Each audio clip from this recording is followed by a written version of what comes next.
Deuteronomy 23. No one who has been emasculated by crushing or cutting may enter the assembly of the Lord. No one born of a forbidden marriage, nor any of their descendants, may enter the assembly of the Lord, not even in the 10th generation. No Ammonite or Moabite, or any of their descendants, may enter the assembly of the Lord, not even in the 10th generation. For they did not come to meet you with bread and water on your way when you came out of Egypt, and they hired Balaam son of Beor from Pethor in Aram Naharim to pronounce a curse on you. However, the Lord your God would not listen to Balaam, but turned the curse into a blessing for you, because the Lord your God loves you.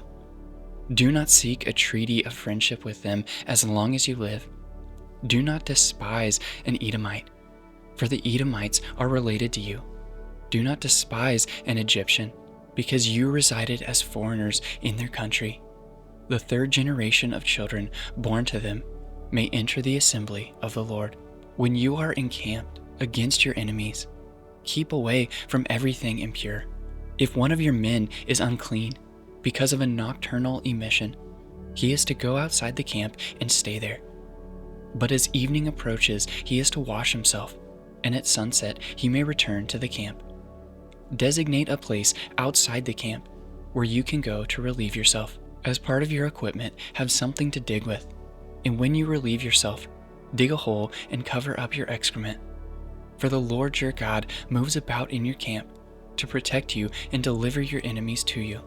Your camp must be holy, so that he will not see among you anything indecent and turn away from you. If a slave has taken refuge with you, do not hand them over to their master. Let them live among you wherever they like, and in whatever town they choose. Do not oppress them. No Israelite man or woman is to become a shrine prostitute.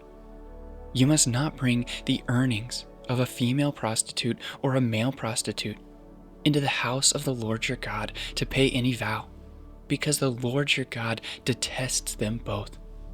Do not charge a fellow Israelite interest, whether on money or food or anything else that may earn interest.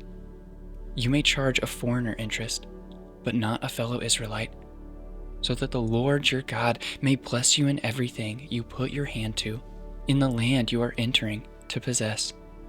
If you make a vow to the Lord your God, do not be slow to pay it, for the Lord your God will certainly demand it of you, and you will be guilty of sin. But if you refrain from making a vow, you will not be guilty. Whatever your lips utter, you must be sure to do, because you made a vow freely to the Lord your God with your own mouth. If you enter your neighbor's vineyard, you may eat all the grapes you want, but do not put any in your basket.